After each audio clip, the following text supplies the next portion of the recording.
Hey guys, welcome back to my channel. Today's video is going to be some updates in my life and then my obstacles that I had to overcome during pregnancy. I did skip Wednesday's video because I wanted to focus on today's topic. So let's get on into it.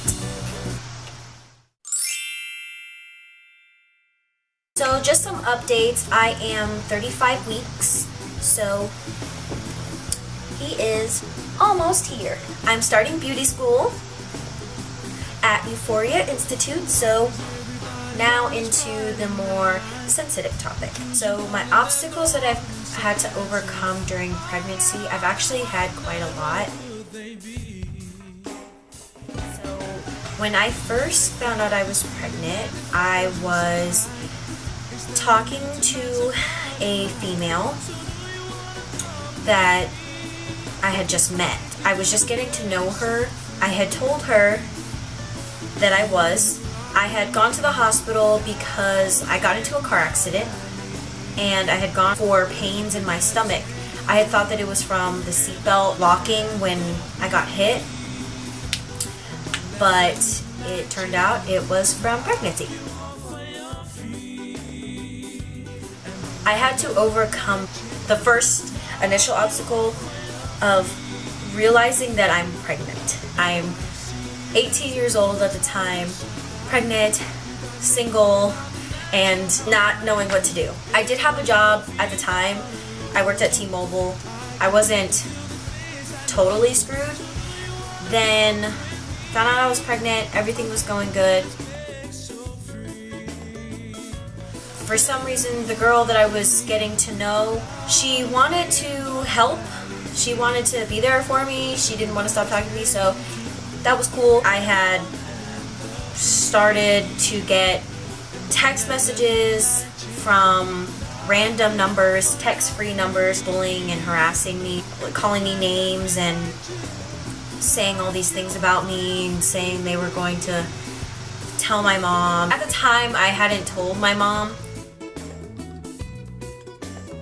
I had a friend that I thought was my best friend at the time who thought that I was the person that was messaging their mom, so they were hitting me up on every single social media site, threatening me, threatening my son's life, threatening everything about my life, threatening my mom, threatening their mom. First obstacle, finding out I was pregnant and coming to the realization. Second obstacle was the harassment of when people started to find out.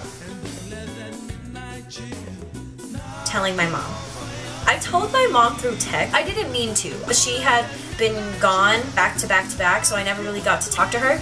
But I texted her when she was out and I said, "Mom, we need to talk." I basically sent her this long paragraph and she was just saying, "What's wrong? What's going on?" I just told her that we needed to talk, that I know she's going to be disappointed. She's going to be extremely upset. She had instantly knew. She said, "Are you pregnant?" And I told her, yes. She was a lot more sentimental than I thought she would be because, all growing up, she told me, "If you ever get pregnant, I'm kicking you in the stomach and I'm kicking you out." Or, "I'm doing this, I'm doing that." I told her she was more emotional than angry, or more sad than angry, more sad for me, more like. It was surprising the way she reacted, but that was my third obstacle, was telling my mom. After telling my mom, we had started to get into arguments because I didn't tell her how it happened, so we started to get into arguments, and I really felt like I was alone because at that time I was still being harassed, still getting random text messages, and then the girl that I was talking to had left me for her ex-girlfriend. I felt super duper alone, felt like I had nobody. I picked up everything and I left. Brought like a pink Victoria's Secret bag. It had some outfits in it for me, and then I brought all the diapers I could for my son, and I left. For all of those that didn't understand why I was in Hawaii for so long or when I moved, it was not because of any particular reason. It was just everything adding up on top of each other. Pregnancy, being alone, the father not being in his life, my mom and I always arguing. The girl that I was talking to had played me, I guess. Everything just adding up, made me want to leave. So I quit my job. I didn't even quit my job until like I got into the airport. I was in the airport in line and I texted my boss, sorry, I can't work anymore. And my boss knew a bunch of what was going on. My boss knew about the pregnancy and what had happened between me and the father. He understood. He was very understanding. I thought he was going to be super angry.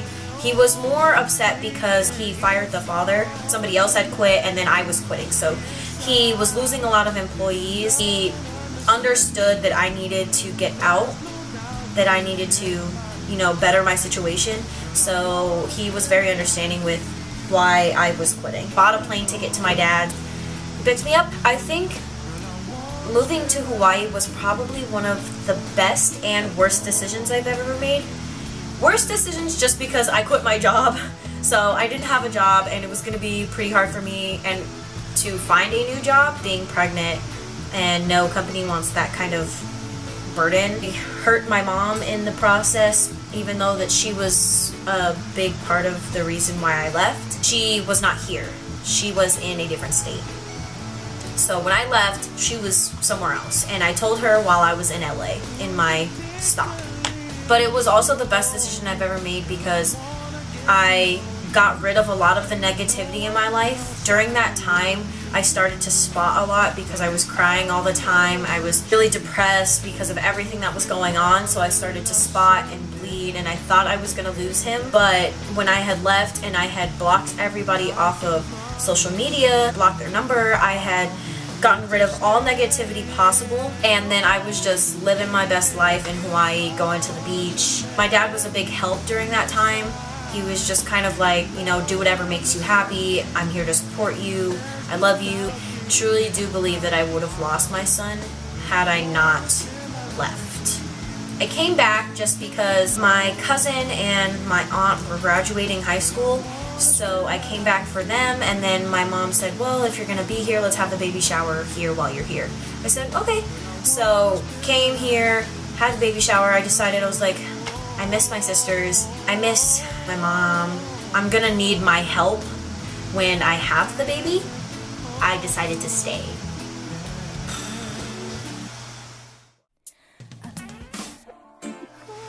While in Hawaii, I met somebody that I had known for a little while. Not really known or hung out with, but I knew of her because she is my ex-girlfriend's ex-best friend. I had started talking to her as a friend at first because both of us were just like really in a stuck place and we were super alone, but I just started, messaging her more as a friend, and we both told each other, like, all of our friends always end up liking each other and I can never have friends, so we both told each other that, but that obviously didn't work out because 5 months later and I'm completely in love with her. But I met her and she was really helpful. She really made me believe in myself. She really made me, love myself again, and took me out of this depression that I was in because of everything that was happening. So yeah, she's helped me quite a bit actually. Emotionally, physically, helped me out of bed, helped me with my feet because they are so swollen, helped me with my back, helped me literally cry till 3 in the morning just because my belly button was disappearing. She's been good. She's been good to me. That was another obstacle, was letting somebody else in. It hurts when you tell somebody that they're gonna do something, they tell you that they won't, and then you believe them, and then they do it, and then it's like, I knew it. It's just letting somebody else in. I let her in as a friend, and then I started to let her in more and more. Now she's just kind of my heart, other than my son, so. Deciding whether I want to stay in my mom's house or leave. A lot of moms want their own space, and it's completely understandable. I wanted that as well. For my situation, not having a steady paycheck, I should say. I was doing other things, not illegal things, but I was doing other things to get my money. Just because I didn't have a paycheck stub is really, probably wouldn't be able to get my own place, so I decided to stay here. Plus, it would be way easier if I just stayed here. Now that I'm going to school, it's definitely better to stay here. That is all for today's video. If you have any questions, comment down below. Like, subscribe. I had a question about how I have no stretch marks. This is the Palmer's Cocoa Butter formula. It's specifically made for stretch marks. So I got this at Walmart for $6. This has been the best thing ever. And then I got Johnson's baby lotion. This is just fantastic. So thank you guys for watching. Hope you guys like it, and see you guys on Wednesday.